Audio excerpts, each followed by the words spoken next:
Shuchiputram Atrasurupam Rupam Tasyakacha Huripurim Maturim Vishtuvatam Radha Kunda Devaram Oho Radhika Madhuvastam Rapto Esapatita Kripaya Sri Guru Tam Gurave Gaurachandraya Radhikaya Tadali Krishnaya Krishna Bhaktaya Tad Bhaktaya Namo Namah Anandalilamaya Vigrahaya Hemabhaddivyatschave Sundaraya Tasmai Mahapremarasapradaya Chaitanya Chandraya Namo Chaitanya Chandraya Namo Chaitanya Chandraya Namo Bhaktya-vihina aparara lakse Tilkastikamaritauram kamate Dipamaikam Sharanam Prapanna Vrinde Namaste Saranarvindam Vrinde Namaste Saranarvindam Govinda Damo Dharamagavesi Govinda Damo Dharamagavesi Govinda Damo Dharamagavesi Govinda Damo Dharamagavesi. Everyone. Hey Krishna, Hey Yadava, Hey Saketi, Govinda Damo Dharamagavesi. Sham Sundar Shikanda Shikara Smahas Muralim Manara Radhikara Sikham Mama Kripa Nidhe Supriya Charna King Kurin Kuru Tavai Vasmi Na Jivami Tvaya Vina Jivikyaya Devi Tam Namam Charantikam. First of all, I offer my Sastang Dandavat Pushpanjali, my heart like flowers thousands and thousands of times at the lotus feet of my holy master, my supremely worshipable spiritual Gurudev, Asmadiya Paramaradhatama Guru Pada Padma Nityalila Pravisht Om Vishnupad Ashtotarasata Sri Rupanugachari Varya Srila Bhakti Vedanta Narayan Goswami Maharaj. Secondly, I offer my pranam thousands of times at the lotus feet of my Param Gurudev to Srila Prabhupada and to all of our Sri Rupanuga Gaudiya Guru Parampara. And finally, I offer my pranam to all the assembled Vaishnavas and Vaishnavis, Vanchakalpatarubhasta, Vasandubhyavit, Patitanam Pavanebhyo Vaishnavas.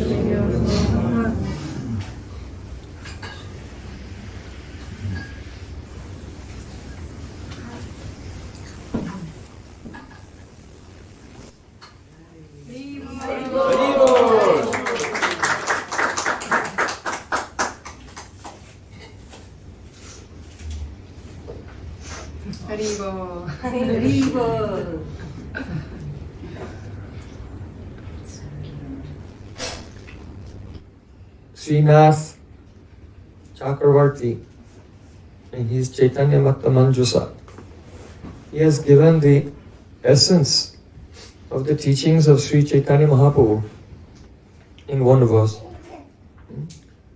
Aradyo Bhagavan Brajesha Tanayasta Dham Vrindavanam Ramya Kachit Upasna Vadu Vargena Yakalpita Srimad Bhagavatam Pramanam Amalam Prema Pumato Mahan Sri Chaitanya Mahaprabhu Matavidam Tatradara Naparaha.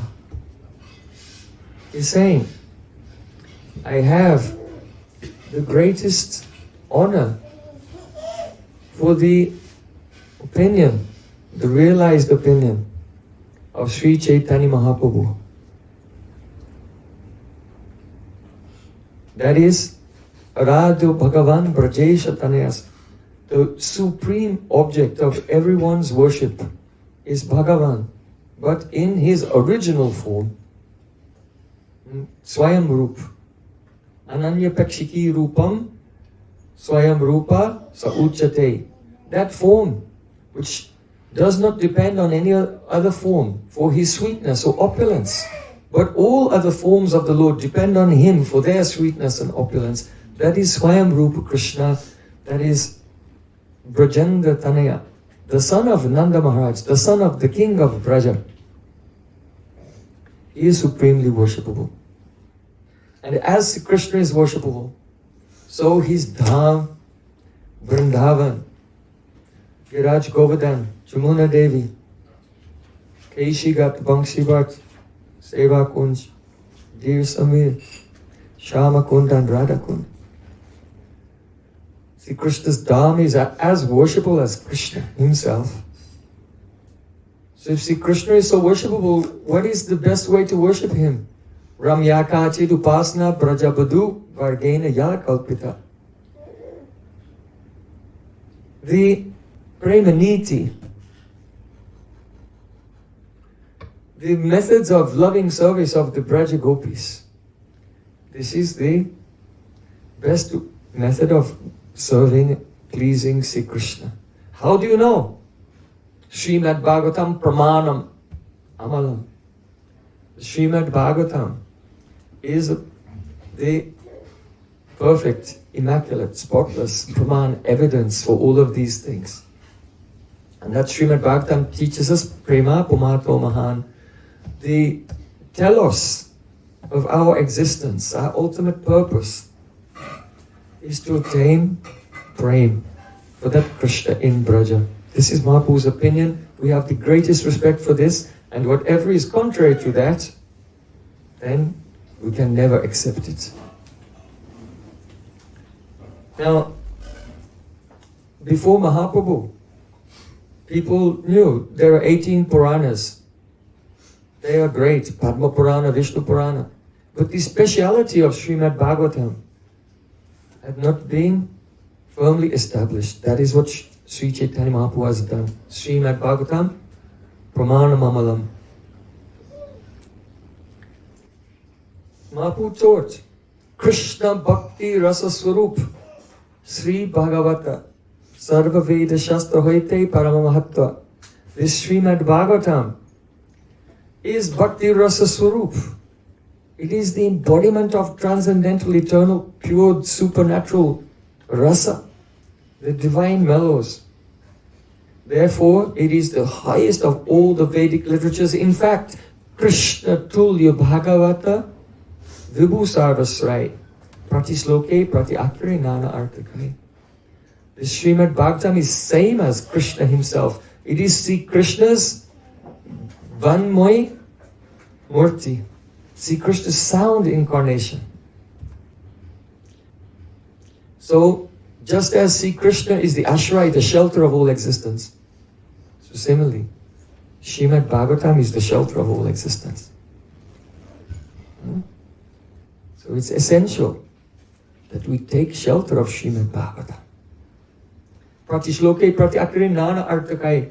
In every verse, no. In every word, no. In every syllable, there are many, many meanings. As Krishna is unlimited, the meanings of Srimad Bhagavatam are also unlimited. So in the end of Srimad Bhagavatam there, Sri Sutta Goswami glorifying Bhagavatam, he said, Srimad Bhagavatam Puranam Amalam Yad Vaishnavanam Priyam Yasmin Paramaham Samekalamanam Jnanam Tatra Giyate Tatra Jnana Viraga Bhakti Saitam Naishkamamaviskritam Tatshrinvan Supatan Vicharna Tato Paro Bhaktya Vimuchyan Naraha. It's very profound. First, Srimad Bhagavatam Puranam Amalam. It is a spotless Purana. That means that in other Puranas, something has been told by Vyasadeva. He did not make any mistake. But sometimes he's told some story or history for Lokasangraha.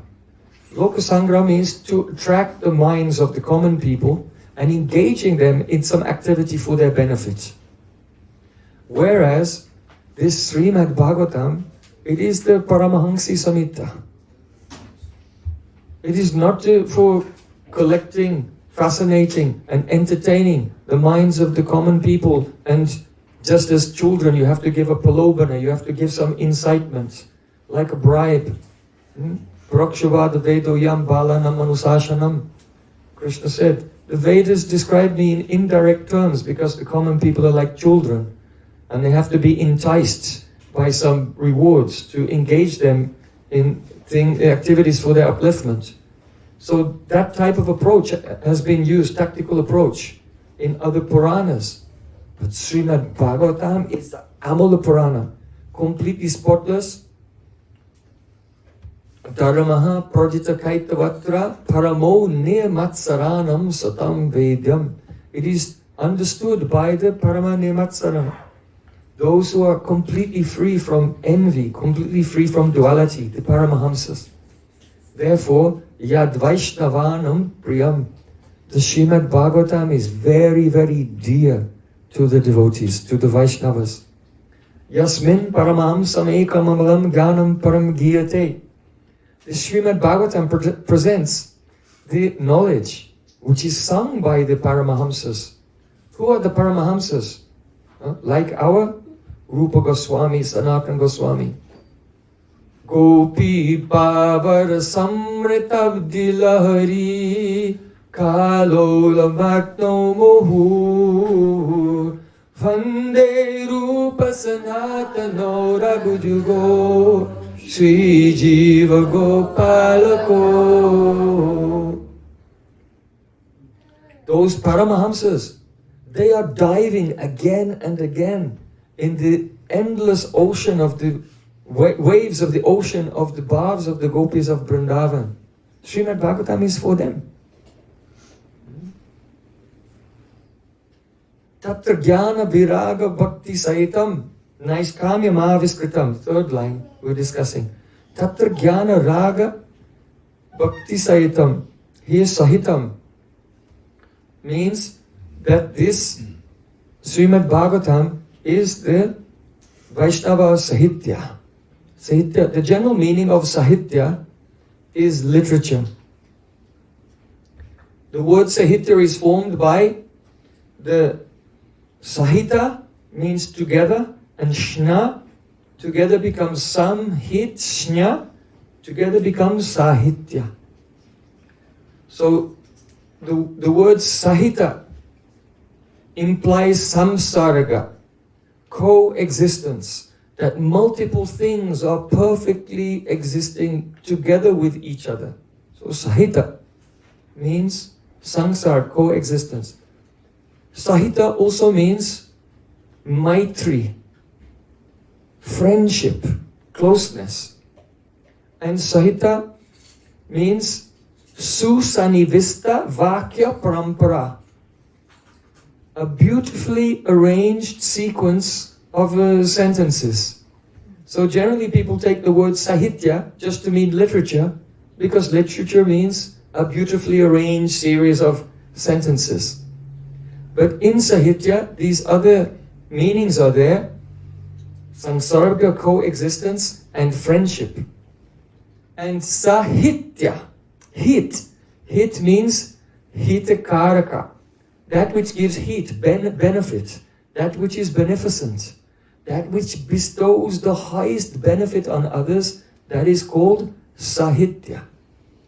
So when a person, a pure devotee, hears the word sahitya, they take it in vidvat rudipriti.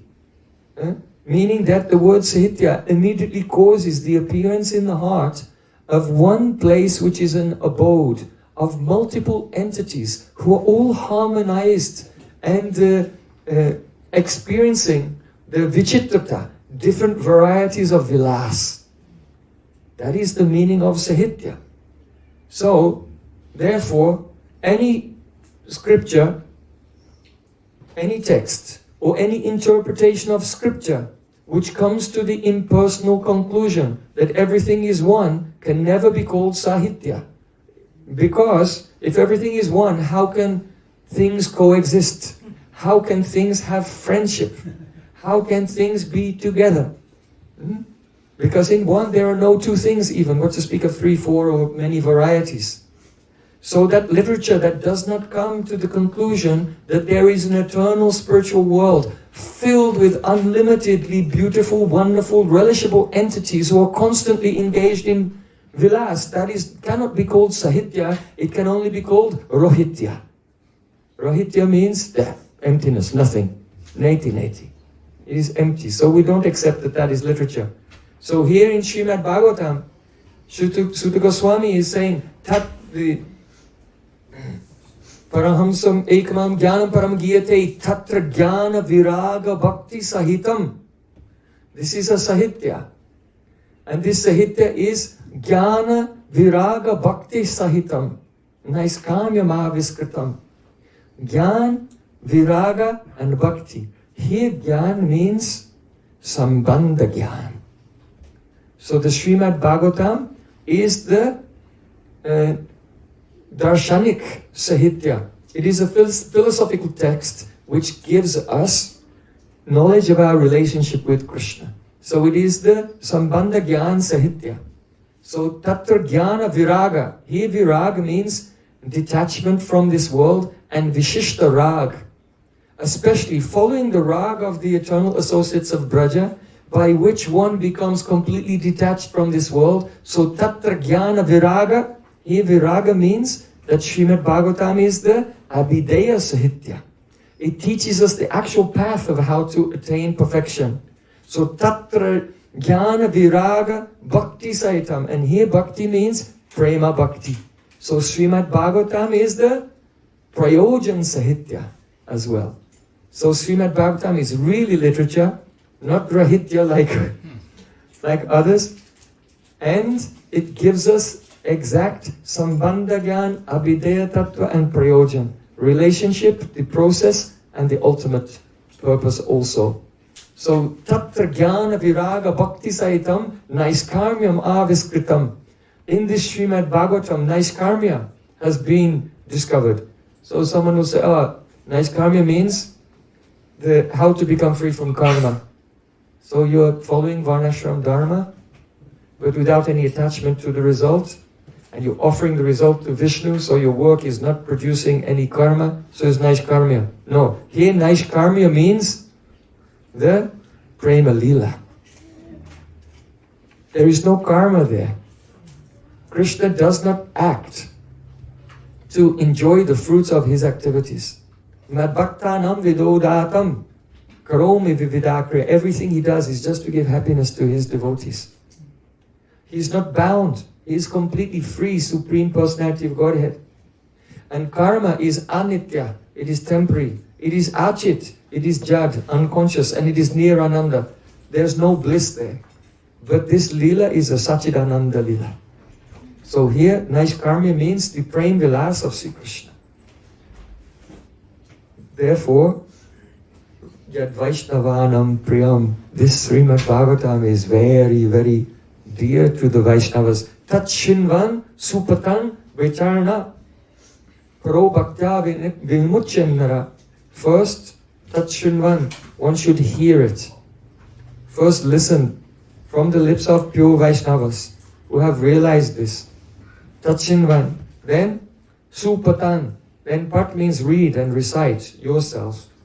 Pat means reading and reciting. But here's supat, beautiful recitation. Our reading and reciting is beautiful after we've heard first. If we hear first, and then we recite and study under the guidance of a Shuddha Vaishnava, then it's called supat, beautiful study. Tatshinvan, supatam, vicharana, then vicharana, deliberate upon it. So vichar means not just deliberating on it in a casual way, but with ekagrata chitta, with one pointed attention. Become completely lost and absorbed in the contemplation of the profound message of Srimad Bhagavatam. And what will happen?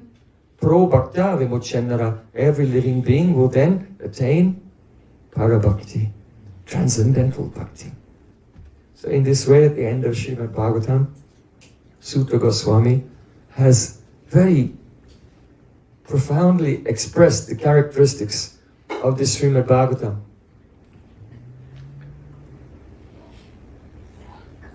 Now question comes.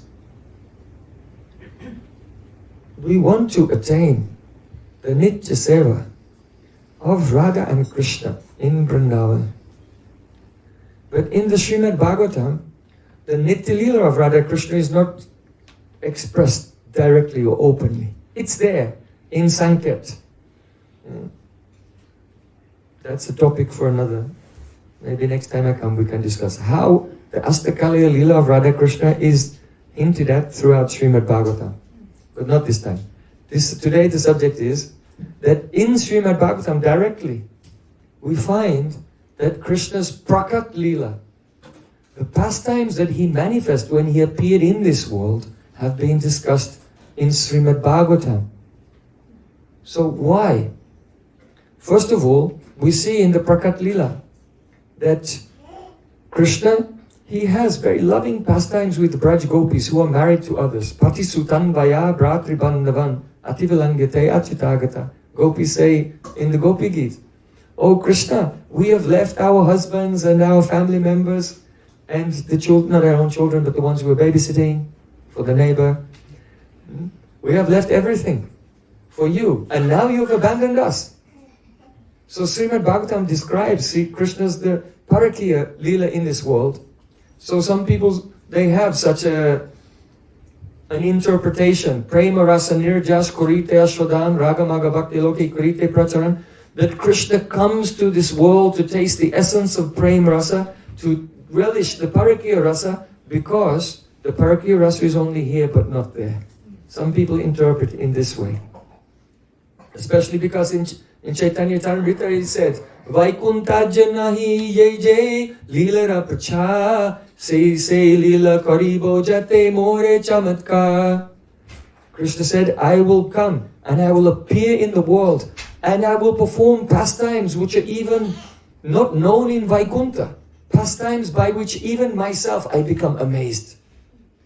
So on the basis of statements such as this, even within our Gaudiya line, throughout history from time to time and even today, you can find some scholars, they say the Parakiya Leela is only here, at the end Radha Krishna are married and then they go to the Nitya Leela. And there, in Golok Vrindavan, there's no Parakiya Leela there.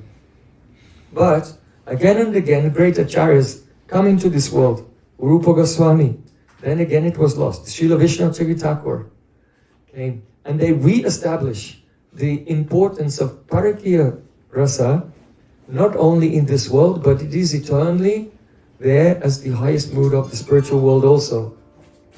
So in Chaitanya Charitamrita, there Krishna's Kaviraj Goswami Pad says, Asta Vingsa Chatur Yuga Dwaparera Shesh Vrajaras Hiti Hoy Krishna Pakashe. At the end of the Dwapara Leela, in the 28th millennium of the life of the 7th Manu, that is Vaivasvata Manu, then Krishna Pakashe, he manifests himself, how? Brajera Sohite, along with Braja. In other words, people think Braj is here and Golok is there. But inside that Golok is the outer aspect of the Krishna Lok planet. And within that there is Braj there also. So Parakiya Bhav is in Braj. There is Swakya in Golok. But there is a Braj inside that Golok, called Golok Vrindavan, and there is Parakiya there also. So Brajera Sahite, along with the transcendental Braj of Golok, Sri Krishna manifests that here in the Bhoma Vrindavan. So that's the nature of this Braja, that Parakiya Bhav is there. Parakiya Bhave Ati Rase Ullas Braja Bina Ihanya Anyatra Nahi Bas. In the Parakiya Bhav, there's Ati Rasa Ullas. There's a great expansion and brilliance of Madhurya Rasa, which is not present in the married mood. And that Parakiya Bhav, Braja Bina Ihanya Anyatra Nahi Bas, it is only in Braja. So the Swakya Vadis, they say, yes, it's only in Braj, Braj is only here. But in the previous verse we showed that actually Krishna, the Braj here is a manifestation of the highest Braj in Golok Vrindavan. Now, if the Parakiya Bhav is there and the Parakiya Bhav is here also, then we're still left with some answers, some questions that we need to answer. Because if Krishna said, I will come to this world and I'll perform pastimes by which even I am amazed, which are not known in the spiritual world, then what is it that he comes to do here if it's not that he has to come here for the Parakiya Ras? What is the extra thing that he experiences here?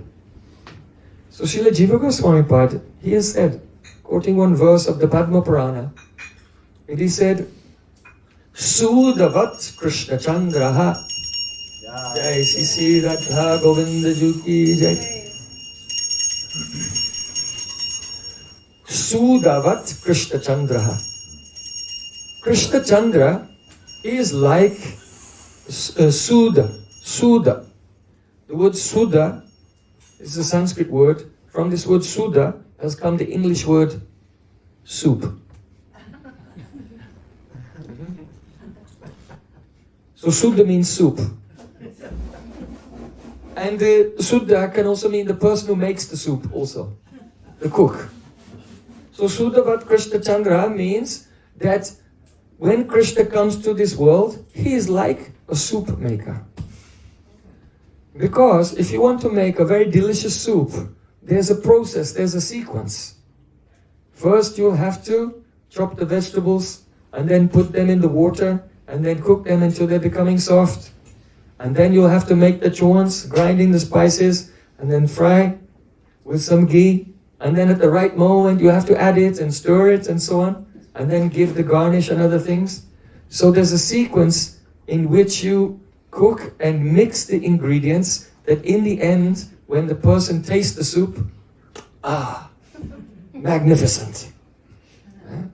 So in the same way, in the spiritual world, Gopavesha Venukara Navakishonakabara, Krishna is eternally a Kishore. And he stays in Vrindavan and doesn't leave. And the Leela is going on every day. But when he comes to this world, Krishna tastes and causes others to taste such a rasa, just like an expert cook who mixes the ingredients one by one to make a award-winning preparation. For example, first, Krishna is born in Gokul to Mother Yashoda. In his childhood, he's stealing butter. He's very naughty and charming all the Brajabasis. And in childhood, the Braja Gopis, also they have praying for him, but it's Samanya praying. As they come towards the end of the Pauganda Leela, the childhood pastimes, within that Samanya praying, general love and affection for Krishna, then the Samartha-rati begins to appear. Very intense romantic love for Sri Krishna. And when Sri Krishna especially dances on the head of Kaliya, that Purvarag Leela, the love of Braj Gopis is amplified so much it becomes very intense. And after dancing on the head of Kaliya, Sri Krishna comes onto the bank of the Jamuna. And when Gopis see him, they faint in ecstasy because he's decorated for the first time with the Kaustubha mani. You see, Lord Narayan, he can appear with the Kaustubha mani, but baby Krishna cannot appear with the Kaustubha jewel. It would not be human-like. So Yogamaya has hid his Kaustubha mani, which is part of his eternal Swarup, in the treasury of the wives of Kaliya. So when the wives of Kaliya were worshipping Krishna, they were digging through their treasury looking for good things to give to him. And say, oh, I didn't know we had this.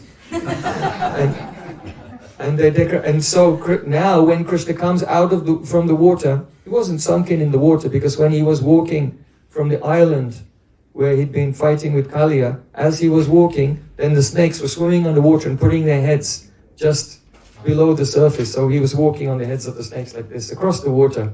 And he came on the bank of the river, and as he walked past the Braj Gopis, now so beautiful, almost Kishore, with the Kaustubha mani, decorated beautifully with all the silks and jewels from the treasury of Kaliya, then all the gopis, one by one, they fell, fainting in ecstasy like plantain trees cut down by a hurricane. And from that moment, actually the Brijbasis, they were so attached to Krishna, then they didn't want to go home, so they all camped on the bank of Jamuna at that time. Of course, the Kamsa's men set a fire. Krishna told them to close their eyes, and then the fire was gone, and they stayed there the night. And in the morning, when it was time to return to their villages, the gopis, they didn't even know which way to go. They were just so bewildered. And Krishna, seeing them, he felt such sympathy for them. He thought, now they can hardly live. They cannot function anymore. They're about to die. What can I do to help them? So then from that day, Krishna began to practice every day, playing his flute. So the Venu Geet comes.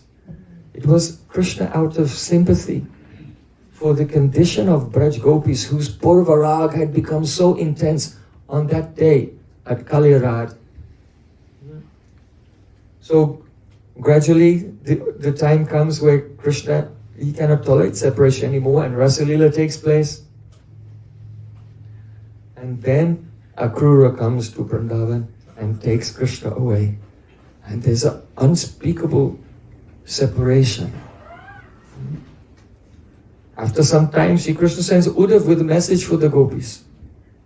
After some time, gopis go to Kurukshetra and meet him for a moment, but return to Braj empty-handed. And in the end, Sri Krishna, he will return to Braja, and at that time, that meeting, Samriddhimat Sambhog, is so intense. Why? Na bina vipralambena sambhoga pushtimashnute. Without separation, the joy of meeting cannot be nourished to its highest point. And so, because of the sequence of the Leela, then the final rasa which is relished in the Prakat Leela here is so delicious. So therefore it says, Sudava Krishna Chandraha, his Leela unfolds in such a way that the sequence is like making soup, and the end result is very, very delicious. So this is why Krishna said, I will come to this world and perform pastimes, even unknown in Vaikuntha, which not seen in Vaikuntha, by which even I am amazed. So now, actually, see Krishna himself, to relish this Leela, he must be in the Naravat Bhav. He cannot think, I am Bhagavan all the time, I am Bhagavan, I am in control of everything, because then there will be no rasa. In the Naravat Leela, Krishna is mainly Mugdha. He thinks, I am the son of Nanda Maharaj. I am a human boy with many frailties and problems also, because I am supposed to follow Dharma, but I just cannot check myself. I cannot stop myself from stealing from the neighbors. I cannot stop myself from stealing the clothes of Braja Gopis. So, if Krishna in his Leela is not in control, then who is in control? Yes, in the Braja Leela, see, Krishna has given the authority to Yogamaya Purnamasi Devi. Radhesha Keli Prabhuta Vinoda Vinyasa Vigyam Brajavanditangrim Kripalutadhyakya Vishwavandyam Sri Purnamasim Sirasa Namami. This is the pranamatra to Purnamasi Devi. She is the Vinoda Vinyas Vigyam. She's expert in the science. She has realizations how to place the Leelas in such a way that it will give the greatest happiness to Radha and Krishna. Her lotus feet are worshipped by all the Brajabasis, Purnamasi Devi. Whatever she said, the Brajabasis consider to be not less authentic than the Vedas themselves. Purnamasi Devi, she is the mother of Sandipani Muni. So she was living in Ujjain. That is Avantipur, the same place where Krishna went to Gurukul. Before Krishna was born, she was living there. But her guru, who is the guru of Yogamaya Purnamasi Devi? Narad Muni. Narad Muni told Purnamasi Devi, now you should go to Braja. So she went to Braj before Krishna was born. At that time, Nanda and Yashoda, they were quite elderly. And they still had no children. So all the Brijbasis were very worried. Who will be the heir to the throne? Who will be the next king of Braja? The Brijbasis were usually someone performs yagya so they can get a son. But in Braj, the Brijbasis were performing yagya so that Nanda and Yashoda could get a son. But Nanda Maharaj told Yashoda Devi, these yagyas are useless. They will never work. Why? Because in my dreams I see such a beautiful boy. More beautiful than Lord Narayan. And any karma kanda yagya, by that you can never get the son that I have seen in my heart. Mother Yashoda is crying. I have also seen in my dreams such a beautiful child. So they began to observe Ekadasi and Dwadashi Brat very, very strictly for 1 year. Mother Yashoda came up with this good idea. Ekadasi is transcendental. By karma kandas you can get material things. But by following Ekadasi and Dwadashi, it will get the inconceivable, unlimited spiritual results. So they began to do this. And as they were following these brats, one day, one very beautiful, white hair and old but shining face and dressed in saffron cloth, one tapasvini, holding the hand of a beautiful young boy who looked so charming, like a miniature version of Narad Muni himself, just came walking into the village of Braja. Seeing the effulgence of these two persons, all the Brijbasis, they came out and they bowed down and they inquired, "Oh Bhagavati, fortunate lady, who are you?" And she said, "My name is Purnamasi Devi. And this is my grandson, Madhumangal. By my austerities and by my sadhan bhajan, I know, I am Trikalagya, I know past, present and future." So all the Brijbasis were very anxious. "Well, please tell us the future. Will Nanda and Yashoda have a son?" Purnamasi Devi said, "Yes. Nanda Maharaj and Yashoda Maya will have a very beautiful son who will give Ananda to the whole universe." Oh, then they all became relieved. So then shortly after that, then Krishna was born in Gokul. So this is the history of how Jogamaya Devi came to Braja. Who is Jogamaya Devi? Srila Bhaktivinoda Thakur explains, Jogamaya Devi is the bij of Vikar in the Swarup Shakti. What does that mean? Bij means seed. Vikar means transformation. And Swarup Shakti is Krishna's spiritual energy, which manifests the entire spiritual world. When Sri Krishna has any desire in his heart, that desire is detected by Purnamasi Yogamaya Devi, she knows. And then, by her mystic power, because she's the Leela Shakti, she is the seed of Vikar. The entire spiritual world begins to move and transform in such a way that Krishna's desire will be fulfilled. This is the role of the Leela Shakti, Purnamasi Devi. So, Jogamaya knows how the pastimes will be successful. So all the parents in Braja, all the parents in Braja, they were thinking, my daughter is so beautiful, who is qualified to be married to her? I think only the son of Nanda Maharaj is qualified. So all the parents in Braja, they wanted their daughters to be married to Krishna. So Yogamaya Purnamasi Devi saw what was going on. We cannot have this, it will be a disaster. Then Braja will become like Dwarka, if Krishna is married to everyone. Not quite like Dwarka, but not in the highest, on the highest level. So then Purnamasi was meditating. In the meantime, in Mathura, the priest of Vasudev Maharaj, Gargacharya, he felt an intense urge. I want to go to Braj. And he got on a chariot and he was riding to Braja. And as he was going, what? I want to go, but why? Why? And as he came over the border into Braj, there he saw Yogamaya Purnamasi Devi. And seeing her, then he said, aha, I knew it must be something to do with you. Oh Bhagavati, what can I do for you? She said, yes, I have brought you here. I want you to go and visit all the families of all the young gopis of Braja. So when a Brahmin visits your house, then what happens? Everyone says, oh, Mahatma Ji, can you make the horoscope, make my horoscope, or make the horoscope of my family members? So in every house he visited, they asked him to make the horoscope for their daughters. And so Gargacharya, he made the horoscope of each gopi and the horoscope of Krishna, and he was looking at the compatibility, because it's important. Before we were married, you have to have a compatibility chart.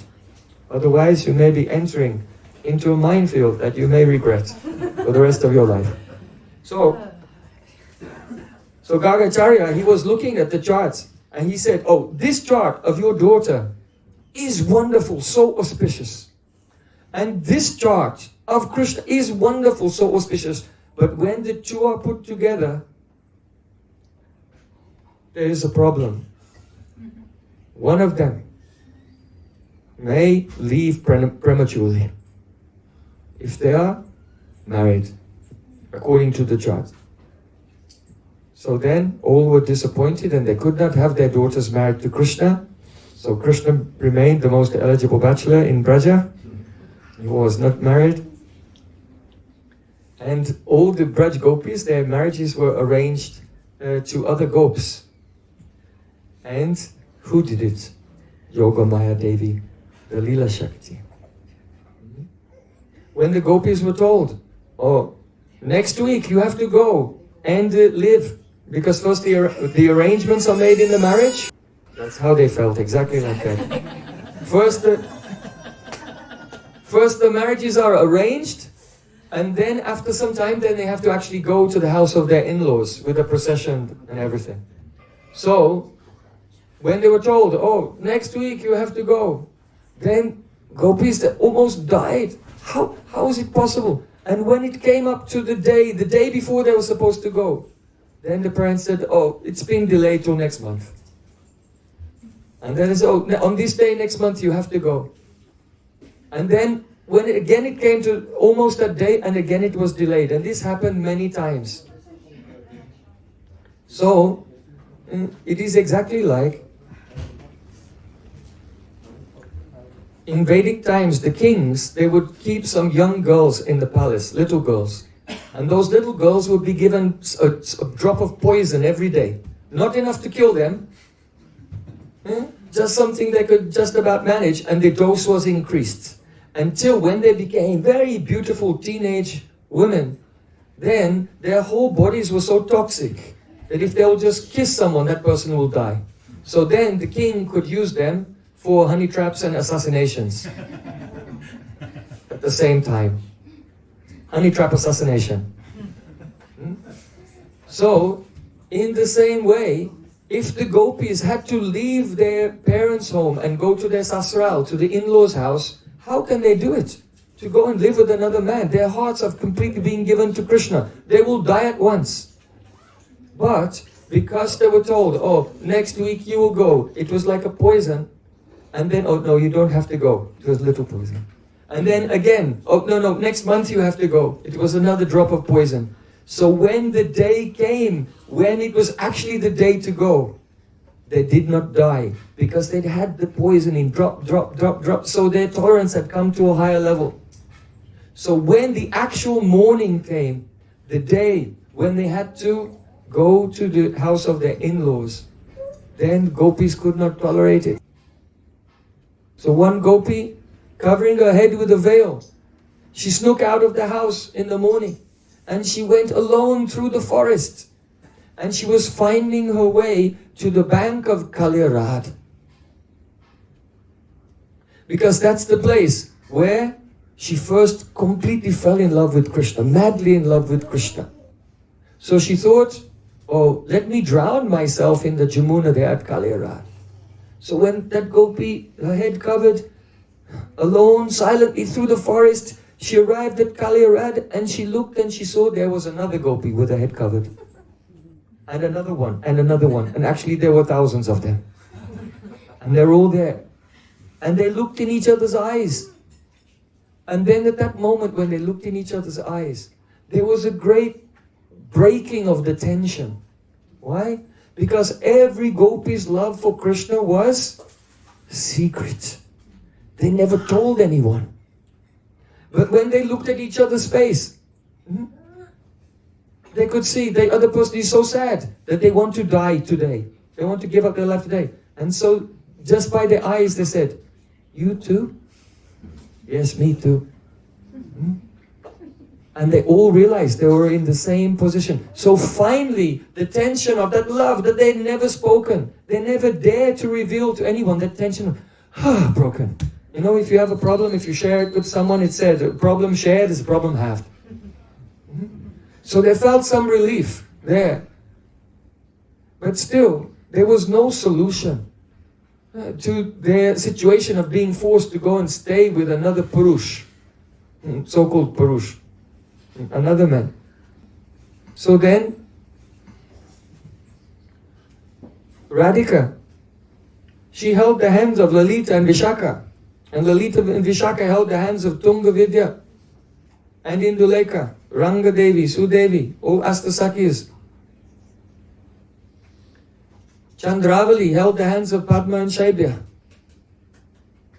And standing on the bank of Jamuna, Radhika prayed to Jamuna Devi, "Oh Jamuna Devi, we Sakis, who on this day will die together, kindly bless us, that we will be Sakis life after life." This is the meaning of the word Saki. Don't use this word Saki lightly. Saki means we live together or we die together. It was from this day that the gopis became in groups. Chandravali and her Sakis, Shamla and her Sakis, Radhika and her Sakis. Radhika said, please accept us and let us be Sakis lifetime after lifetime. And let us only be enjoyed by Krishna. And in this way, Radhika began to enter into the water of Jamuna, leading all the gopis into the water, up to their knees, up to their waist, up to their chest, up to their neck, and they were just about to all drown.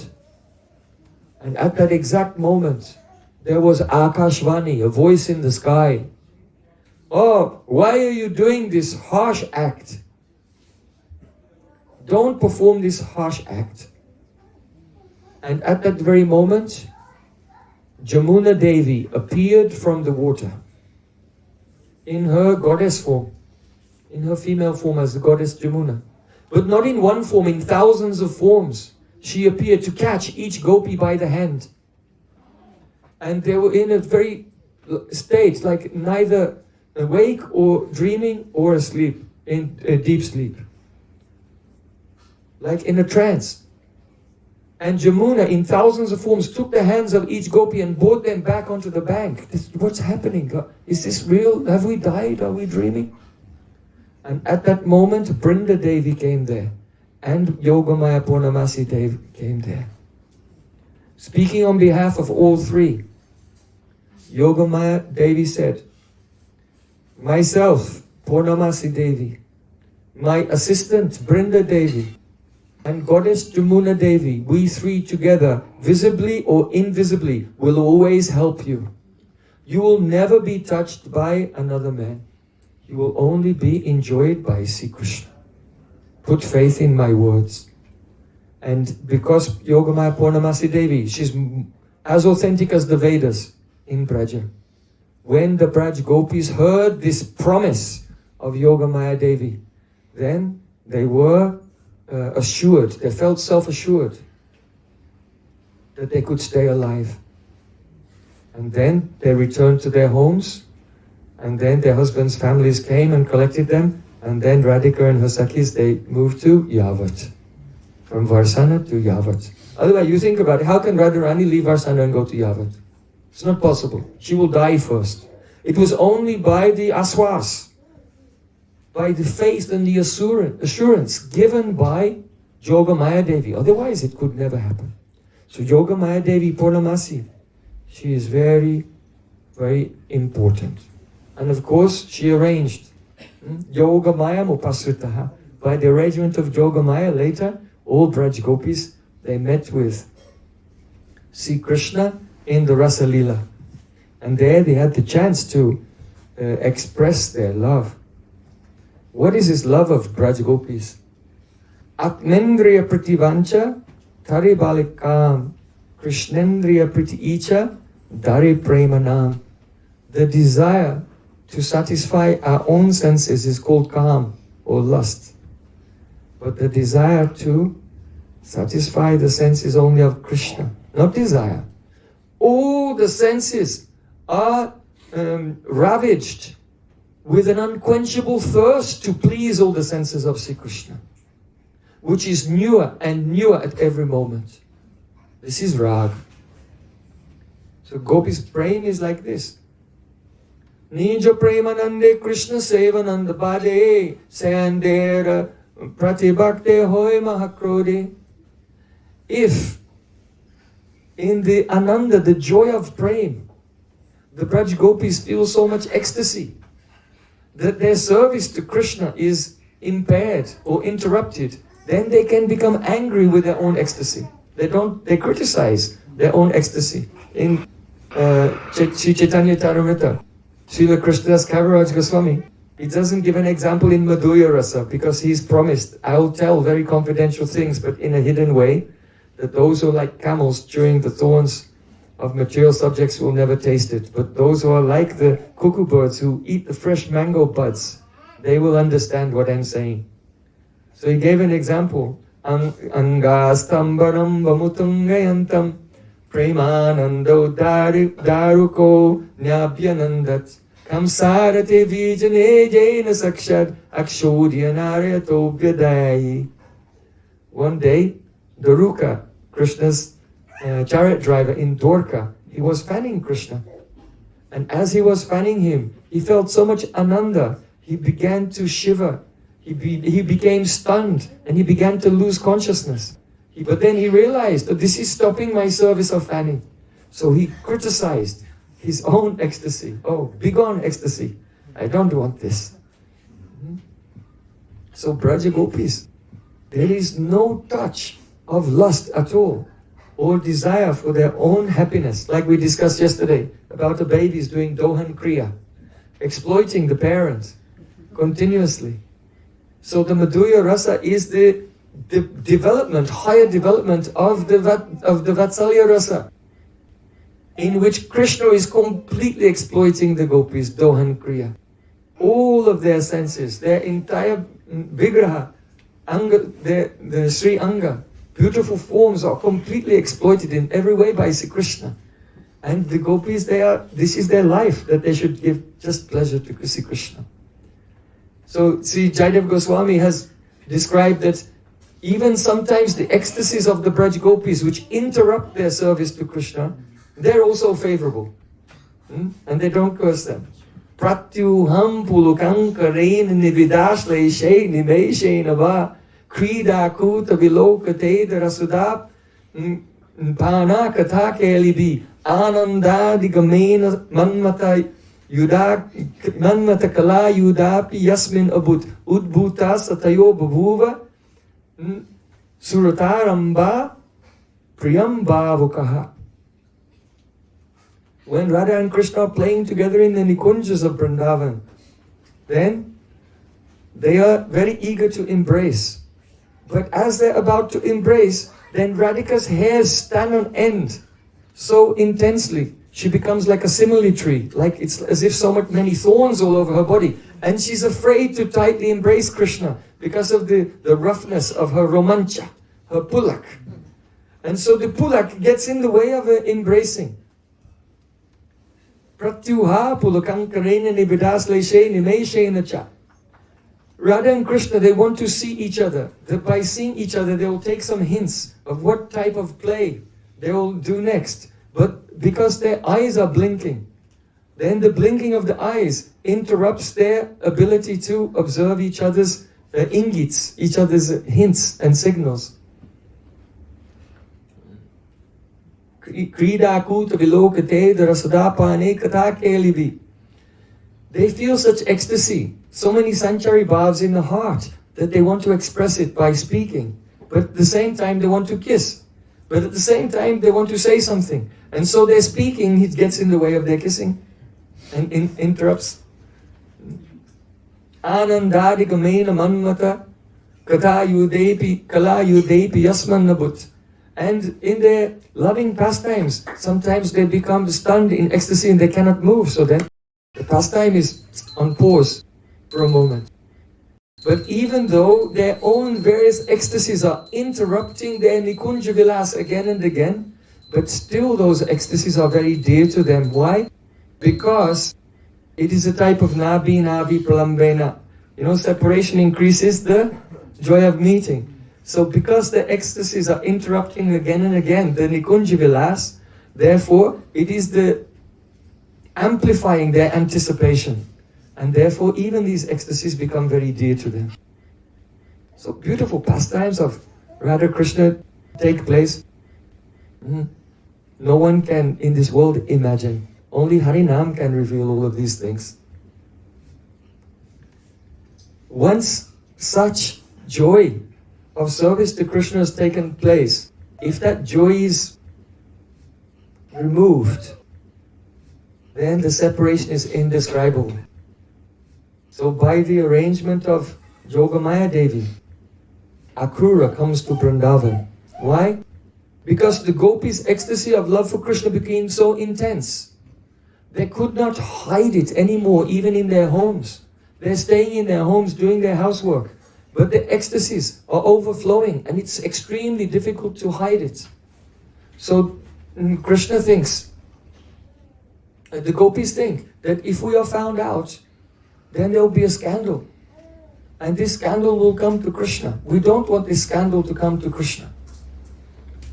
Krishna feels, actually I am ashamed that I cannot reciprocate with their prem.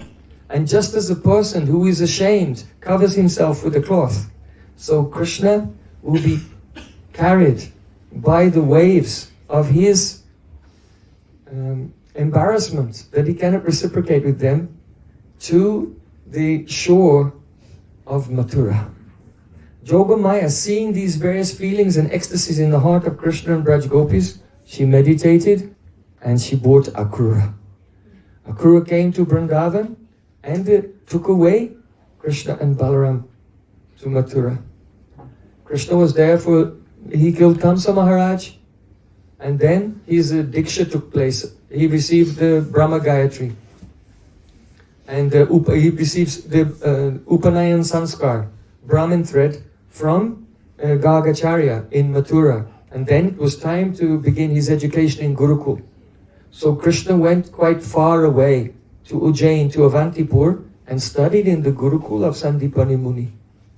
After studying 64 arts in 64 days, then Sri Krishna came back to Mathura. But as soon as he came back to Mathura, what happened? Jarasandha attacked with the thousands and thousands of warriors, more than in the Mahabharata Yuddha. 17 times he attacked. Krishna sent Uddhav to Vrindavan first. Uddhav delivered the message to Braja Gopis, then he came back.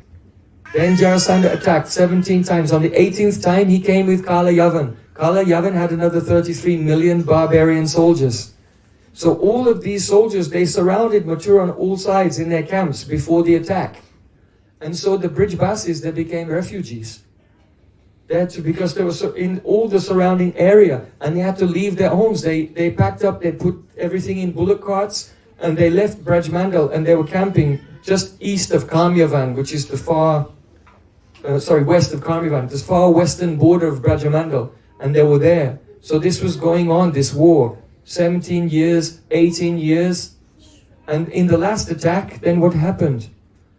Mathura was in such danger of being destroyed that in the middle of the night, all the Mathurabasis went to sleep, and when they woke up, they found themselves in a fortified city in the ocean, thousands of miles away. Jogamaya had transferred them to Dwarka. So then that emergency was over, and the Brijbasis could go back to their homes. But now Krishna was not nearby in Mathura. Now he was very, very, very far away. So this is very, very pathetic. When Sri Krishna sent Uddhav, Uddhav had a message for Braja Gopis. And this message is the same as the message which is given, we mentioned yesterday, when we're discussing what is Gaudiya Darshan, from the Chatusloki Bhagavatam. Uddhav has just seen Radhika going mad in separation from Krishna, speaking with the bumblebee. And then she fainted. So then the gopis came and they put one asan down for Uddhav right next to Radhika. And they all sat around. And Uddhav came with a garland, and it was Krishna's garland. And when Radhika inhaled the fragrance of Krishna's garland, and the Sakhis were saying, "Oh, Radhika," because they thought she was going to die, "Krishna has come, Krishna has come." And she smelled the fragrance of his garland, and she opened her eyes and came back to sense again. And Radhika sat there and said, "Oh, it is not Krishna, but his messenger." So the gopis asked, "Oh, Uddhav, please tell us the messages. What message Krishna has sent for us?"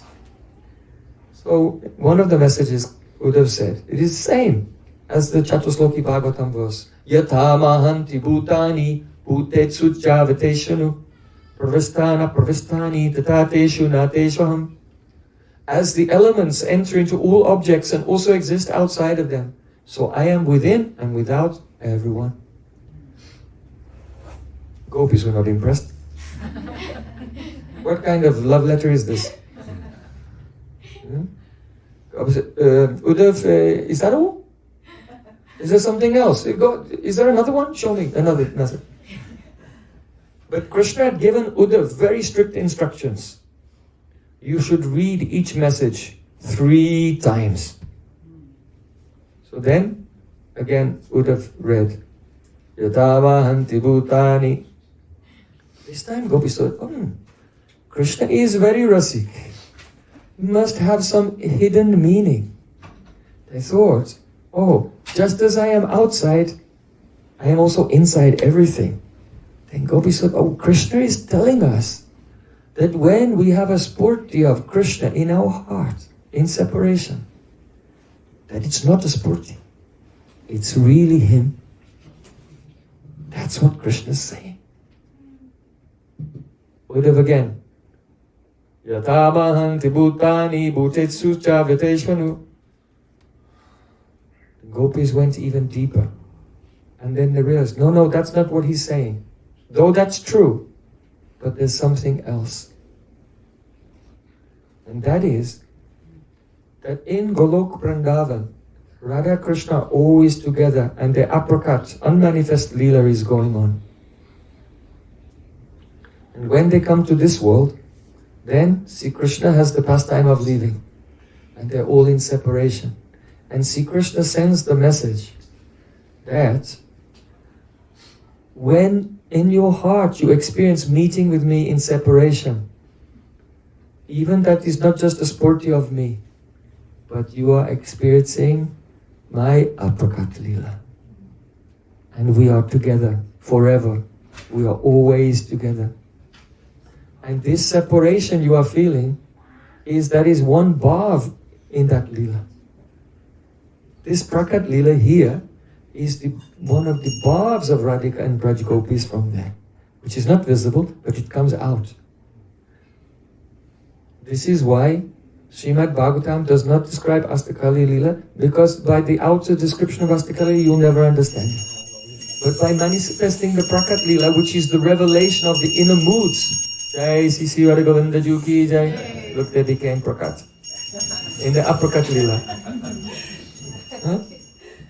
By describing this, one becomes acquainted with the inner ecstasies of Radhika and the Braj Gopis in that divine realm. So then from that moment of hearing Krishna's message, Gopis, they were existing in two states. They would sometimes be absorbed and just enjoying the eternal aprakat nitya lila with Krishna, and sometimes they would come out and then they would weep in separation. They were in this condition until Sri Krishna returned, and then fully they went into the aprakat lila. So there are many. Will I tell? Okay, let me tell. Some few points. So time was going on. Do you understand this point? Braj Leela's inner experience is there, eternal Leela there, and this Leela is their bhav from there. But they were thinking, no, this is my life, and this is what is inside is my bhav. But the truth is the other way around.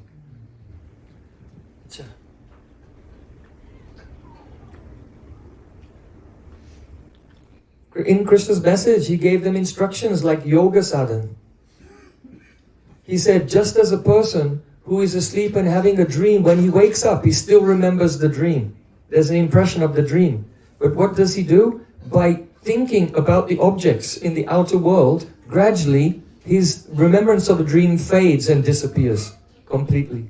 So a yogi is like that also.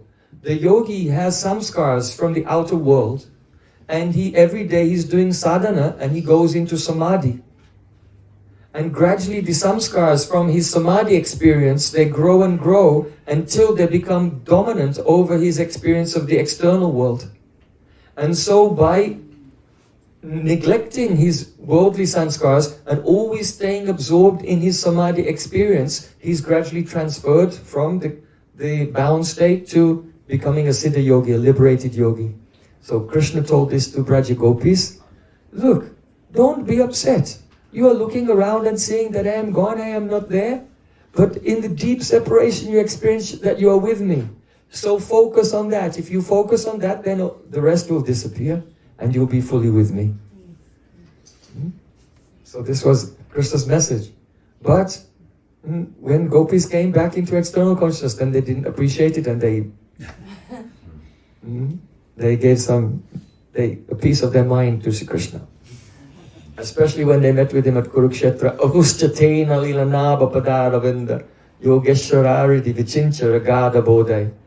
Very sarcastically, with biting words, they criticized Krishna for his instructions in yoga. But it is not yoga. Yoga sadhana. He's speaking about Prem tattva.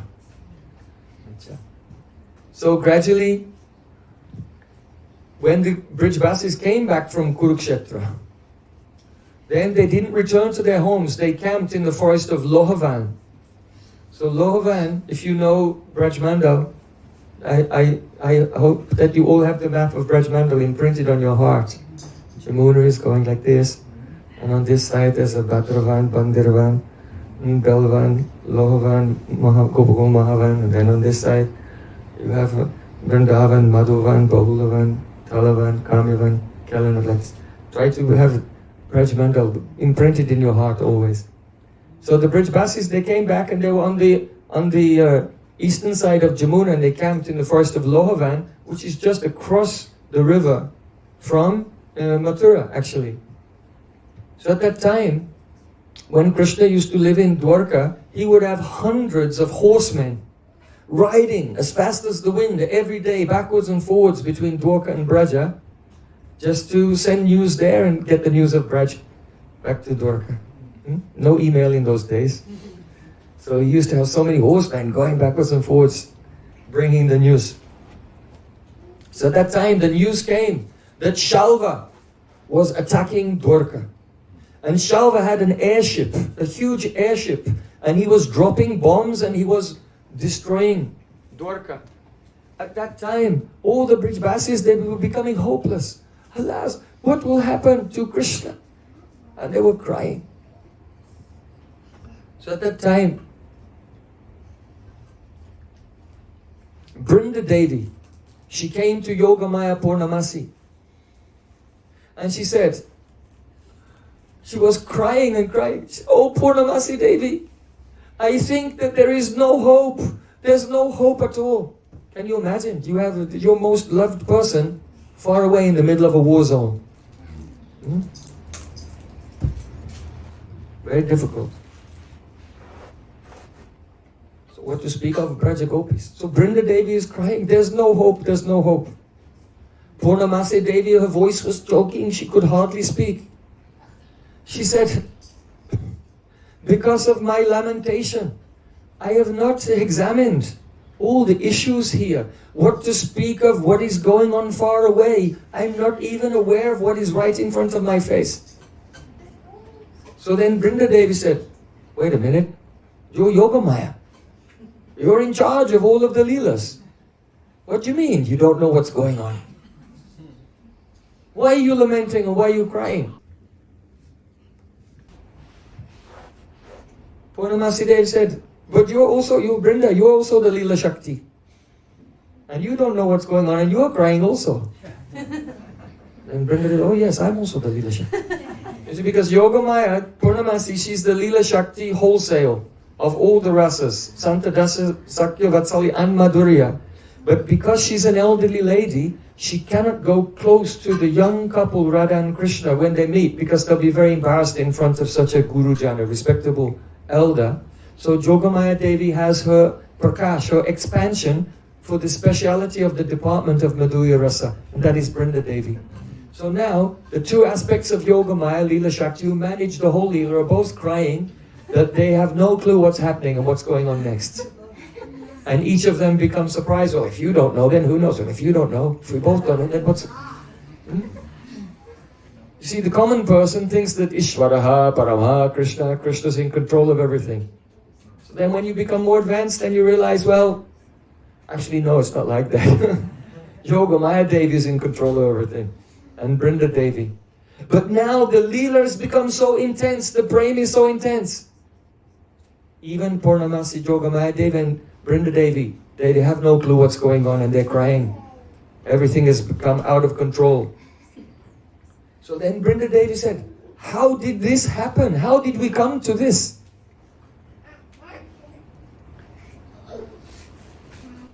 Purnamasi Devi said, it's these Brijbasis. They have so much love that even though Krishna is Paramatat, the Supreme Truth, here in Braja, he forgets himself.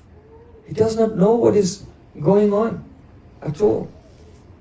When Lord Brahma tried to steal the cows, the calves and the boys, really he didn't. Yogamaya hid them. And Krishna was looking, he couldn't find them. He was crying, oh, where's my Saka, where's Subal, where are you? He didn't know. So Krishna becomes like an innocent and vulnerable child. Why? Because of the prem of the Brijbasis. So Purnamasi Devi, she said to Brinda Devi, this is how it has happened. Because Yasya satsangati pungsa maniva sat satad gunai Sakula dyaititodinam sayutameva sangsrayet. Our consciousness is like a crystal. If you put a crystal on a blue pillow, it will reflect blue light. If you put it on a red velvet pillow, it will reflect red light. Whomever we associate with, then their consciousness is reflected and we become like that. So Yogamaya Devi and Brinda Devi said, that's what happened. We came here and we became really close to these Brijbasis. And now by the influence of their prem, all of our knowledge has been covered and even we don't know what's happening. What will happen next? So Purnamasi Devi was crying. Brinda Devi said, if you have no hope, then how will anyone have hope? What shall we do? Then Purnamasi Devi said, last night, when I was in the depths of despair, an unknown person, incognito, in a disguise, he came to me and he gave me a book. And he said, read this thoroughly. And then he disappeared into the night, never to be seen again. Purnamasi Devi said, I can't stop crying, so I could not read it because I have so many tears in my eyes. Oh, Brinda Devi, can you read it to me? So then Brinda Devi, she picked up the book in her hands. The book was glowing. She said, these letters are shining like blue sapphires. And the pages are golden. The cover of the book is decorated with pearls. It seems that this book is Sri Krishna's own Swarup. Because he's sham color like sapphires, he wears golden pitambar, and he's decorated with pearls. Or we can say he's embraced by Srimati Radhika.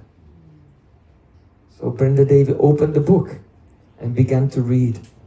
And there she saw, it was a selection of verses from Srimad Bhagavatam.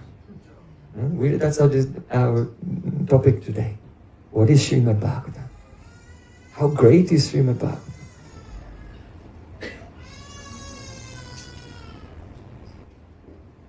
The return, Krishna's return to Braja is not openly expressed in Srimad Bhagavatam.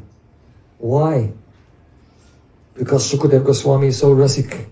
He's so rasik. He knows how to light the fire of Prem and inflame it to the highest position. So if you read Srimad Bhagavatam, then you see, oh, Akrura has come and taken Krishna away. And then you read the next chapter because you're expecting and Krishna's going to come back, right? Well, maybe he'll come back in the next chapter. No? What? And then you keep going, and you get to the end. And he still did not come back. Alas, alas. So in this way, the Srimad Bhagavatam is manifest by Shukadeva Goswami. Though Bhagavatam is eternal and manifest through Shukadeva Goswami to ignite the fire of Prem and inflame it to the highest point. Yet still, there is a hint of Sri Krishna's return. Brinda Devi read the verse to Purnamasi Devi. In Srimad Bhagavatam, it is said that Krishna killed Shalva. So right now the battle's going on and they don't know what's going to happen. I think Krishna's in danger. But here they heard the news. It's an immediate relief. Krishna killed Shalva. And then Dantavakra wanted to fight with him.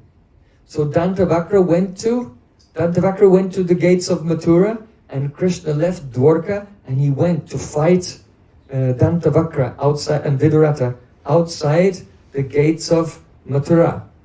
So now it's getting very close, right? Where are the Brijbasis? They camped in Lohavan on the other side of the river from Vishramghat. Purnamasi Devi read another verse. Ayasya iti dautyakai. When Krishna was leaving on the chariot with Akrura, he sent the message, Ayasya iti dautyakai.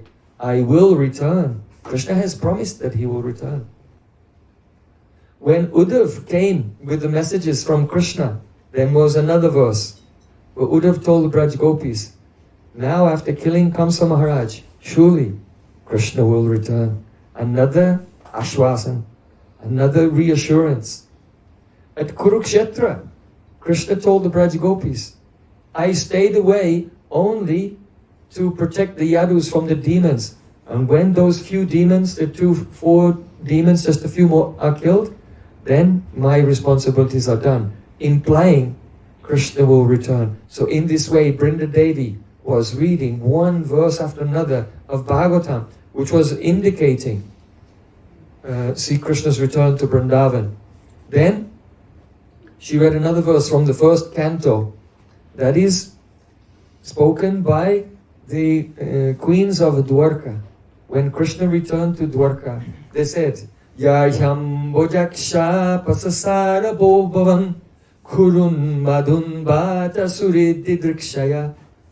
Oh Krishna, when you leave Dwarka and you go here and there, then one moment seems like thousands of years. Where do you go?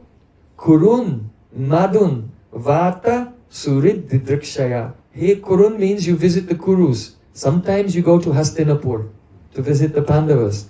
There in first canto. Madun means sometimes you go to Mathura, to Madhuban. Vata, Surid. And Surid, sometimes you visit Surid. Here it means Brijbasis. So there in Srimad Bhagavatam it is mentioned that from Dwarka Krishna went to visit, but he hasn't visited yet. Only they're reading these verses of Srimad Bhagavatam, and it's giving them the hope that Krishna will return. And after killing Dantavakra, Krishna crossed the Jamuna in his chariot, blowing his conch. The Brijbasis heard the sound of the conch. They felt the ground shaking from the rumbling of Krishna's chariot wheels. They saw the dust in the distance rising into the air. They thought, oh, Krishna is coming. Whatever they were doing, they dropped it and they were running as fast as they could. And as they approached the dust, they saw a flag sticking out from the dust. And on that flag was... What was on the flag? Hanuman. Wrong. No, it wasn't Arjun coming. That's on Arjun's flag. Garuda. And they could not see Krishna, only they could see Garuda on the flag. And when the Brijbasis saw Garuda on the flag, then it was confirmed, it really is Krishna. And they felt such intense sattvic bhavs, stumba, they became stunned, frozen like statues as they were running. But they didn't know. In their hearts they were still running. But their bodies had frozen. In ecstasy, that really Krishna has come back. And Krishna came on the chariot, and then he jumped down from the chariot, and oh, Brijbasis there. They received him. So that's been described in Srimad Bhagavatam. Jayati Jananivaso Devaki Janmavado. Jayati Jananivaso. That Lord who is Jana Nivas, he comes back to live with the Brajajan. Jayata Jananivaso Devaki Janmavado. It's only a theory that he's the son of Devaki, because he came back to live with his family. Yadubara Parishatsva Dobirashana Dharmam. He has killed the demons through the Pandavas and others and taken away the burden of the earth. And now, Stira Chara Brajinagna Susmita Sri Mukena Brajapura Banitanam Vadyan Kamadevam. All moving and non-moving living entities, even the trees and creepers, their pain of years of separation is completely taken away by his beautiful smile. Krishna has returned. Brajapura Banitanam Bhadyan Kama Devam. And the Prem of Braj Gopis, Samriddhimat Sambhog, is raised to the highest point. Therefore, Sudavat Krishna Chandraha, when his Leela is manifested in this world, it's such a sequence that the rasa is so relishable.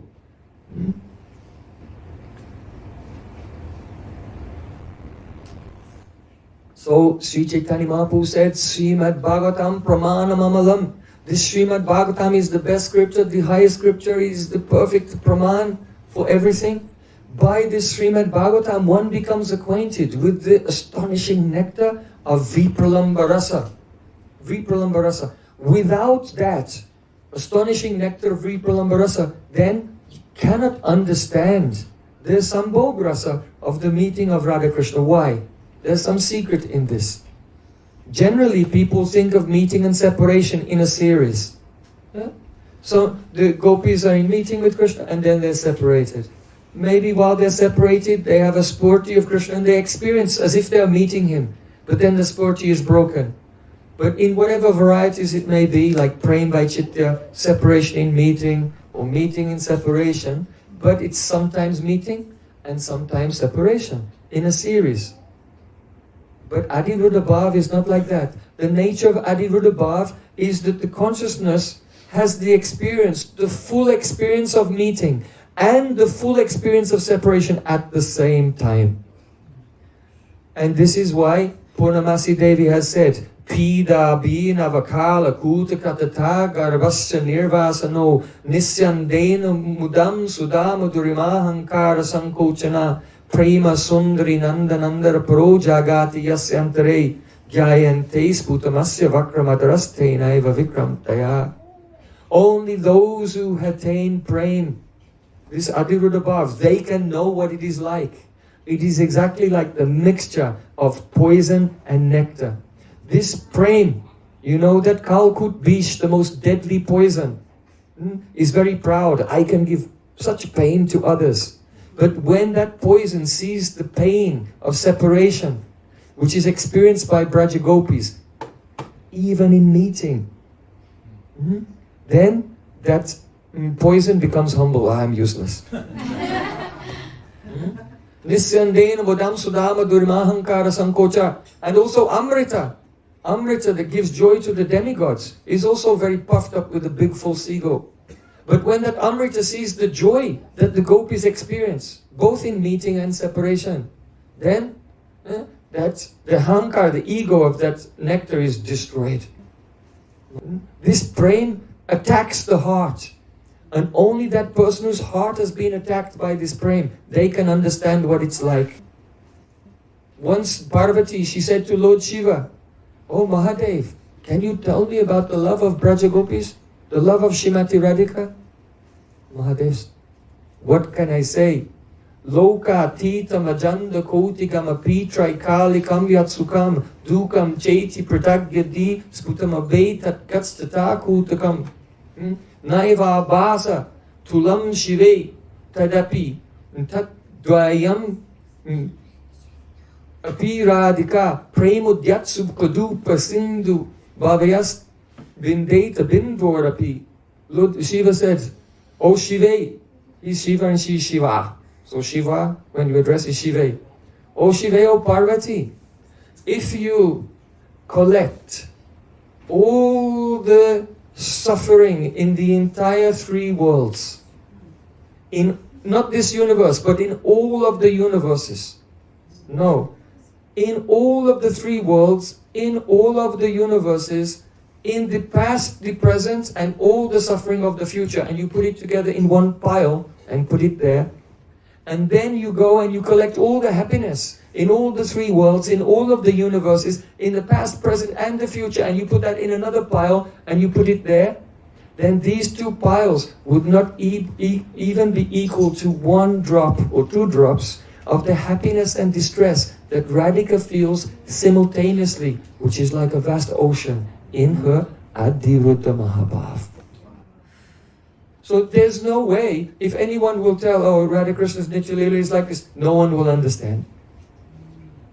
So Supreme Lord has manifested Srimad Bhagavatam to give the insights into the incredible Mahabhav in separation of Braj Gopis. Sri Chaitanya Mahaprabhu said Srimad Bhagavatam Pramanam Amalam to reveal the glories, emphasize the glories of Srimad Bhagavatam, because without realizing separation, even one can have no idea what meeting is like, because both bhavs are experienced, not in a series, but at the same time, like nectar and poison mixed together, only in Radhika and her group. Any other group of gopis, they only go up to Ruddha Bhav, not to Adiruddha Bhav. Shamal is not in Radhika's group because she's very close friends with Radhika. Something is reflected in her, she can experience it also. But others, Tatastha and Vipaksha Sakhis, they have no idea. This is the glory of Radhika, the glory of Srimad Bhagavatam, and the special gift of our Sri Chaitanya Mahaprabhu. Sri Chaitanya Mahaprabhu Matabidam Tatradra Napara. We have the highest respect for his opinion, not for anything else. Nitai Gaur Premanande! Hare Krishna.